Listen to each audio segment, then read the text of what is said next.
नमस्कार साथियों, आपका हमारे YouTube चैनल द एजुकेशन पर हार्दिक स्वागत है। आज के इस सेशन में हम हिंदी साहित्य और व्याकरण से संबंधित महत्वपूर्ण प्रश्नों को हल करेंगे, जो बिहार शिक्षक भर्ती परीक्षा 2023 टीजीटी पीजीटी की दृष्टिकोण से बेहद उपयोगी क्लास होगी। तो देर न करते हुए चलिए सेशन की शुरुआत करते हैं। अगर चैनल पर पहली बार विजिट किए होंगे तो आपसे नम्र निवेदन है, सेशन को लाइक कर दीजिएगा। सेशन पसंद आए तो चैनल को सब्सक्राइब कर लीजिएगा और अपने दोस्तों में शेयर कर दीजिएगा। बेल आइकन को भी प्रेस कर लीजिएगा, जिससे रोज़ के क्लास का नोटिफिकेशन आप तक पहुंच सके। हमारा टारगेट 80 नंबर हिंदी से है। तो चलिए शुरुआत करते हैं और कमेंट बॉक्स में ज़रूर अपना स्कोर बताइएगा और आप सबको क्लास कैसी लग रही है प्लीज़ हमें फीडबैक दीजिएगा। पहला प्रश्न है, कारण होने पर भी, कारण है फिर भी कार्य न हो, वहाँ कौन सा अलंकार है? जैसे मेरे आँखिया सावन भादो फिर भी मेरा मन प्यासा, कि सावन भादो के तरह आंखें आंसुओं से भरी हुई है, पानी ही पानी दिखाई दे रहा है, लेकिन मन है जो प्यास से व्याकुल हो रहा है। उसमें कौन सा अलंकार होगा? तो विशेषोक्ति अलंकार होता है। जहाँ पे कारण है फिर भी कार्य नहीं हो रहा है, विशेषोक्ति अलंकार। अब विभावना अलंकार है, जहाँ कारण नहीं है, जहाँ कारण नहीं है फिर भी कार्य हो जा रहा है। जहाँ कारण नहीं है, कारण नहीं है फिर भी कार्य हो जा रहा है, तो विभावना अलंकार। जैसे बिना पायल के बजे घुघरू, बिना पायल के ही घुघरू की आवाज़ सुनाई दे रही। असंगति अलंकार वह होता है जहाँ कार्य और कारण में कोई संगति ना हो। जैसे चोट लगे तुझको तो दर्द मुझे होता है, भाई भाई में अक्सर ये होता है। जरूर ये गाना सुने होंगे कि चोट भाई को दूसरे भाई को लगता है, लेकिन दर्द दूसरे भाई को हो रहा है। तो यह असंगति अलंकार होता है। जैसे इसमें एक और उदाहरण है कि हृदय घाव मेरे पीर रघुबीर, कि घाव लक्ष्मण को लग रहा है और राम के हृदय में क्या हो रही है? पीड़ा हो रही है। वहाँ पे असंगति अलंकार होगा। रूपक अलंकार में उपमेय को उपमान मान लिया जाता है, जैसे हरिपद कोमल कमल से। और उपमा अलंकार में जहाँ उपमेय उपमान में तुलना किया जाता है, वहाँ पे उपमा अलंकार होता है। आशा है सारे अलंकार आप सबको समझ में आ गया होगा। तो जहाँ कारण होने पर भी कार्य न हो, वहाँ पे विशेषोक्ति अलंकार होता है। Option number B right answer. Question number दूसरा है, या लुकटी अरु कामरिया पर राज तिहूँ पुर को तजी डारो में प्रयुक्त छंद है। कवित छंद है कि बरवे छंद है कि दोहा छंद है कि सवैया छंद है? फटाफट आंसर कीजिए क्वेश्चन नंबर दूसरा का। तो इसमें सवैया छंद है। सवैया छंद के मुख्य प्रणेता कौन है? रसखान है, रसखान है, रसखान है। तो या लकटी अरु कामरिया पर राज तिहूँ पुरकोट जिजारो, यह सवैया छंद में लिखा हुआ रसखान का पद है। क्वेश्चन नंबर तीसरा है, निम्नलिखित में से सात्विक अनुभाव नहीं है। सात्विक अनुभाव नहीं है, फटाफट आंसर कीजिए। अपस्मार नहीं है कि असुर नहीं है कि प्रलय नहीं है कि वैवर्ण्य नहीं है कि कोई नहीं है? तो सात्विक अनुभाव 8 प्रकार का होता है। कितने प्रकार का होता है? 8 प्रकार का होता है। स्तब्ध होता है, स्तंभ होता है, स्तंभ, स्वेद, स्वेद माने पसीना आना, स्वेद, रोमांच, रोमांच होता है, रोमांच होता है, स्वरभंग होता है, स्वरभंग होता है, स्वरभंग होता है, बेपथु होता है, बेपथु होता है, बेपथु होता है, वैवर्ण होता है, वैवर्ण होता है, अश्रु होता है, अश्रु होता है, अश्रु होता है, और प्रलय होता है, प्रलय, प्रलय। यह 8 प्रकार का स्तंभ, स्वेद, रोमांच, स्वरभंग, बेपथु, वैवर्ण्य, अश्रु और प्रलय, यह 8 प्रकार का सात्विक अनुभाव होता है। इसमें अपस्मार नहीं है। अपस्मार एक संचारी भाव है। संचारी भाव की संख्या पूछेगा तो 33, लेकिन छल नामक 34वें संचारी भाव की उत्पत्ति आचार्य देव ने की थी। और चकपकाहट, चकपकाहट, चकपकाहट, चकपकाहट नामक संचारी भाव की उत्पत्ति आचार्य रामचंद्र शुक्ल द्वारा किया गया, लेकिन मूल रूप से संचारी भाव की संख्या 33 होती है। ऑप्शन नंबर इसका ए राइट आंसर। क्वेश्चन नंबर चौथा है, आगरा किस बोली का क्षेत्र है? आगरा किस बोली का क्षेत्र है? अवधी बोली का है, ब्रजभाषा का है, खड़ी बोली का है, छत्तीसगढ़ी का है कि ये भी दोनों का है? फटाफट आंसर कीजिए। तो आगरा, मथुरा, मथुरा, अलीगढ़, अलीगढ़, यह ब्रजभाषा बोली का क्षेत्र है। यह क्या है? ब्रजभाषा बोली का क्षेत्र है। ऑप्शन नंबर बी इसका राइट आंसर है। क्वेश्चन नंबर 5वां है, मगही किस प्रदेश की बोली है? मध्य प्रदेश की है, बिहार की है, राजस्थान की है, छत्तीसगढ़ की है कि उपयुक्त सभी? तो मगही बिहार की बोली है। बिहार की 3 बोलियां हैं, मगही, मैथिली, मैथिली, मैथिली और भोजपुरी, भोजपुरी। तो मगही बिहार प्रदेश की बोली है। राजस्थानी की विचार छत्तीसगढ़ी, छत्तीसगढ़ी पूर्वी हिंदी की बोली है। अवधी बघेली छत्तीसगढ़ी 3 बोलियां पूर्वी हिंदी की है। क्वेश्चन नंबर 6 है, सौदागर किस भाषा का शब्द है? फारसी भाषा का शब्द है, तुर्की भाषा का, अरबी भाषा की, पुर्तगाली भाषा का शब्द है, ए सी दोनों है? फटाफट आंसर कीजिए क्वेश्चन नंबर 6 का। Option number A right answer. सौदागर यह फारसी भाषा का शब्द है। क्वेश्चन नंबर 7 है, निम्नलिखित में नीलकंठ कौन सा शब्द है? रूढ़ शब्द है, यौगिक शब्द है, योग रूढ़ शब्द है, योग रूढ़ है कि ये भी दोनों है कि इनमें से कोई नहीं? फटाफट आंसर कीजिए। और आप सबका कितना स्कोर रहा कमेंट बॉक्स में ज़रूर बताइएगा। और हमारे चैनल पर बीपीएससी हिंदी के लिए तैयारी कराई जा रही है, तो चैनल के साथ जुड़कर अपने तैयारी को पुख्ता बनाइए। क्वेश्चन नंबर 7 का, नीलकंठ एक योग रूढ़ शब्द है। योग रूढ़, यह योग रूढ़ है, रूढ़ है, योग रूढ़ शब्द है। नीलकंठ से भगवान शंकर, भगवान शंकर जी की, शंकर जी के तरफ यह इंडिकेट कर रहा है, इशारा कर रहा है।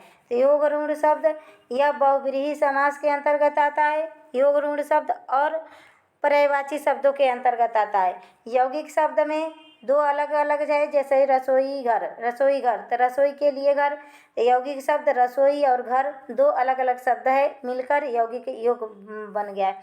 और रूढ़ शब्द होता है जैसे नमक, नमक, नमक लिखने से एक खाद्य पदार्थ का बोध हो रहा है, लेकिन इसको अलग अलग कर देंगे तो इसका कोई अर्थ नहीं निकलेगा। तो रूढ़ शब्दों का कोई अलग करने पर अर्थ नहीं निकलता है, वह अपने आप में पूर्ण होते हैं। क्वेश्चन नंबर 8 है, व्युत्पत्ति की दृष्टि से शब्दों के कितने भागों बनता गया है?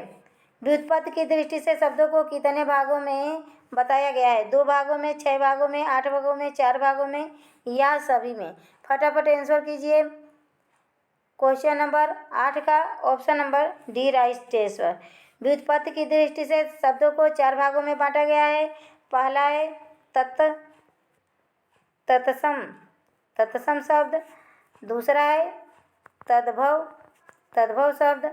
तीसरा है देशज शब्द, देशज, देशज शब्द। और चौथा है विदेशज, विदेशज शब्द। एक 5वां होता है संकर शब्द, लेकिन संकर शब्दों को इसमें नहीं रखा जाता है। संकर शब्द देशज और विदेशज, जो 2 शब्दों के योग से संकर शब्द का निर्माण होता है, इसीलिए संकर शब्दों को नहीं रखा गया है इसके अंतर्गत। तो व्युत्पत्ति की दृष्टि से या उत्पत्ति की दृष्टि से शब्दों को 4 भागों में बांटा गया है, तत्सम, तद्भव, देशज, विदेशज। क्वेश्चन नंबर 9 है, राज, राज किसका पर्यायवाची है? राजा का, स्वर्ण का, यक्षराज का, हिरण का, बी सी दोनों का? तो राज, राजा यक्षराज को कहते हैं, यक्षराज को या गंधर्व को, गंधर्वों को कहा जाता है, यक्षराज को या गंधर्वों को। क्वेश्चन नंबर 10 है, कौन सा शब्द अनेकार्थी नहीं है? नहीं पूछा है। पृष्ठ नहीं है, पानी नहीं है, फल नहीं है कि पाप नहीं है। देखिए, फल होता है किसी के कर्मों का फल होता है, और फल खाने वाला भी फल होता है, खाने वाला भी फल होता है, किसी के कर्मों का भी फल होता है, और किसी के बुरे कर्म का भी फल होता है, अच्छे कर्म का भी फल होता है। पानी का भी दो अर्थ है, एक पीने वाला जल हो गया, एक इज्जत प्रतिष्ठा से पानी हो गया, और एक पानी दूध को भी कहते हैं जल। और पृष्ठ, पृष्ठ के भी दो अर्थ होते हैं। एक पृष्ठ हमारी पृष्ठभूमि से होता है, और एक पृष्ठ मतलब पीछे होता है, पीछे होता है, पीछे। पृष्ठ को पीछे भी कहते हैं। तो इसका option number D right answer. पाप एक अनेकार्थी शब्द नहीं है, पाप का सिर्फ एक ही अर्थ होता है। क्वेश्चन नंबर 11 है, राम पढ़ रहा था परंतु रमेश सो रहा था। किस प्रकार का वाक्य? सरल वाक्य, आज्ञावाचक वाक्य, संयुक्त वाक्य, मिश्र वाक्य, कोई नहीं।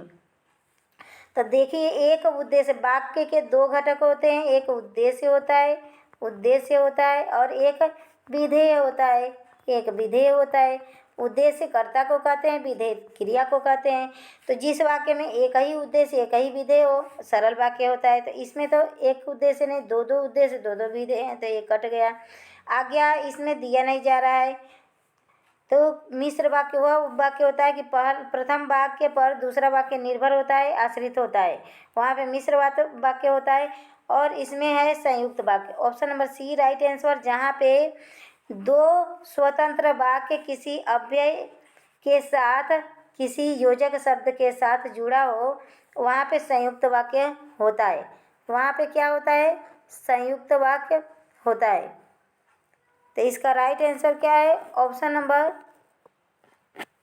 सी राइट आंसर।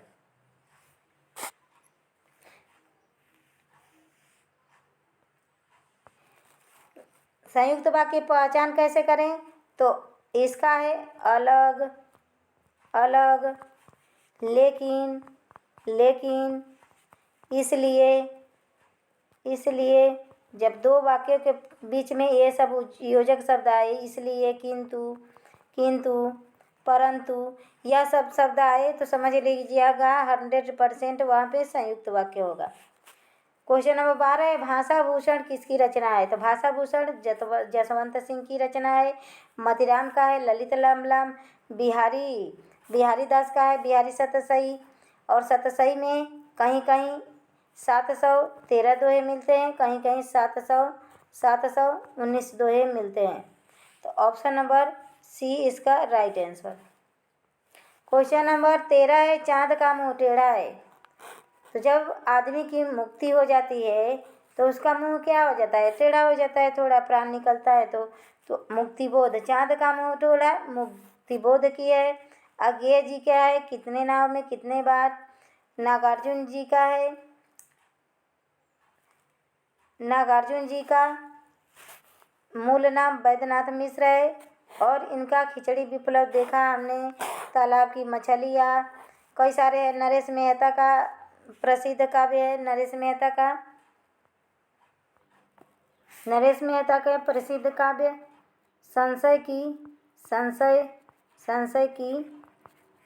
संशय की एक रात नरेश मेहता का प्रसिद्ध रचना है। तो ऑप्शन नंबर इसका ए राइट आंसर। चाँद का मुँह टेढ़ा मुक्तिबोध की रचना है। क्वेश्चन नंबर 14 है, मुड़ मुड़ कर देखता हूँ किसकी आत्मकथा है? ये भी दोनों का है कि मन्नू भंडारी, राजेंद्र यादव, हरिवंश राय बच्चन, यशपाल। यशपाल की आत्मकथा है सिंहावलोकन, सिंहावलोकन यशपाल की आत्मकथा है।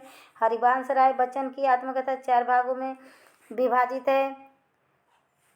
और मुड़ मुड़ कर देखता हूँ राजेंद्र यादव की आत्मकथा है। Option number C right answer. और मन्नू भंडारी की प्रसिद्ध आत्मकथा क्या है? एक कहानी, यह भी एक कहानी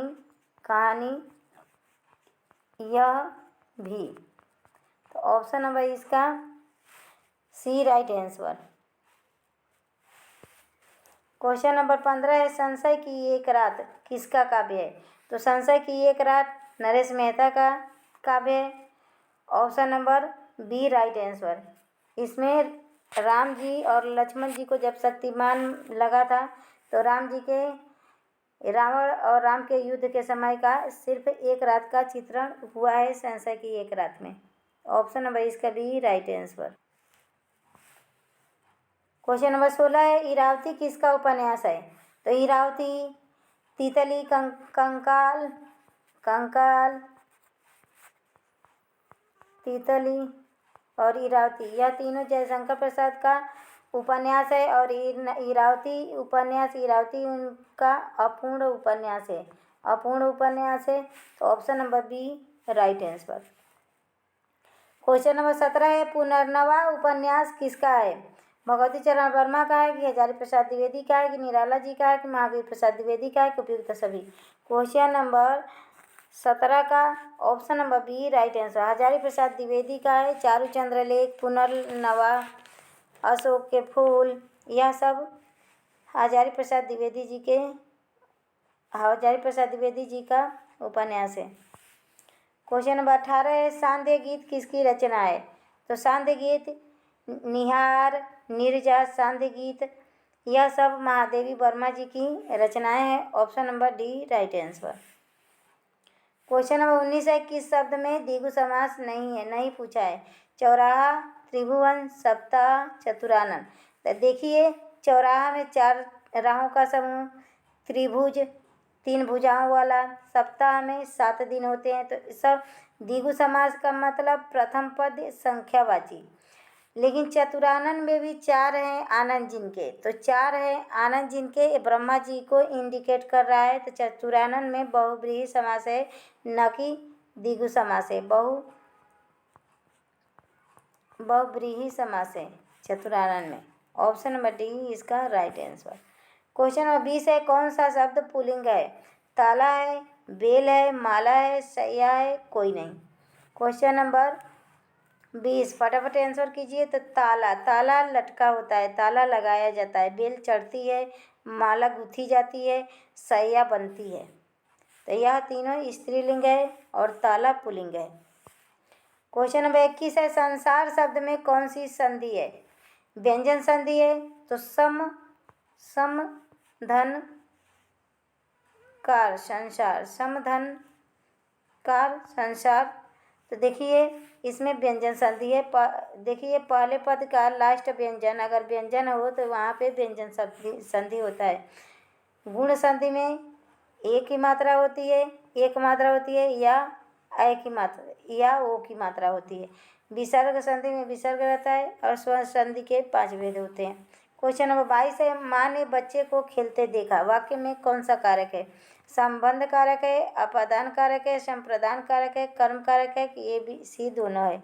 फटाफट आंसर कीजिए। क्वेश्चन नंबर 22 का option number D right answer. कर्ता ने कर्म को, बच्चे को देखा, तो कर्म कारक। जो लास्ट का कारक चिन्ह होता है वही मान्य होता है, जो लास्ट में प्रयोग किया जाता है। लेकिन इसमें तो कारक देखा जाए तो 2 है, एक कर्ता कारक भी है, कर्म कारक है। लेकिन जब 2 कारक एक ही लाइन में, एक ही पंक्ति में प्रयोग किया गया हो तो लास्ट के कारक को महत्ता मिलती है। Option number D right answer. Question number 23 है, न्यायी, दानी किस प्रकार का विशेषण है? गुणवाचक, संख्यावाचक, परिमाणवाचक, सार्वनामिक या ये सभी? तो देखिए, इसमें संख्या का तो बोध हो नहीं रहा है, नाप तौल का भी बात नहीं हो रहा है, सर्वनाम भी नहीं है। तो न्यायी और दानी उनका गुण है। न्यायी व्यक्ति विशेषण है, गुण है, और दानी व्यक्ति गुण है। Option number A right answer. Question number 24 है, वह राम को लजवाता है, वाक्य में क्रिया है। तो देखिए, जब कोई काम अपने न करके, कर्ता स्वयं न करके किसी और को से करवाता है, वहाँ पे प्रेरणार्थक क्रिया होता है। तो वह क्या है? कर्ता के लिए प्रयोग हुआ है, राम को लजवाता है। तो लजवाता है प्रेरणार्थक क्रिया। ऑप्शन नंबर इसका B right answer. Question number 24 का option number B right answer. नाम धातु क्रिया होता है जब संज्ञा, सर्वनाम या विशेषण से बने शब्द आते हैं, वहाँ पे नाम धातु क्रिया होता है। पूर्वकालिक एक क्रिया खत्म होता है, फिर दूसरी क्रिया रहता है, तो प्रथम क्रिया पूर्वकालिक क्रिया हो जाता है। संयुक्त क्रिया। क्वेश्चन नंबर 25 है, सिंधी भाषा का विकास किस अपभ्रंश से हुआ है? पैसाची है, पैसाची है। पैसाची से पंजाबी और लहंदा बोलियों का विकास हुआ है। अर्धमागधी पूर्वी हिंदी की बोली है, पूर्वी हिंदी इससे निकला है। पूर्वी हिंदी की 3 बोलियां है, अवधी, बघेली और छत्तीसगढ़ी। मागधी अपभ्रंश से बिहारी हिंदी का जन्म हुआ है। बिहारी हिंदी की भी 3 बोलियां है, भोजपुरी, मैथिली और मगही। और ब्राचट अपभ्रंश से सिंधी भाषा का विकास हुआ है। Option number D right answer. तो आज का यह सेशन यहीं समाप्त हुआ। आशा है सेशन पसंद आया होगा। आप सबका कितना स्कोर रहा कमेंट बॉक्स में ज़रूर बताइएगा। और कल फिर नए सेशन के साथ हाजिर होंगे। तो नमस्कार दोस्तों, धन्यवाद।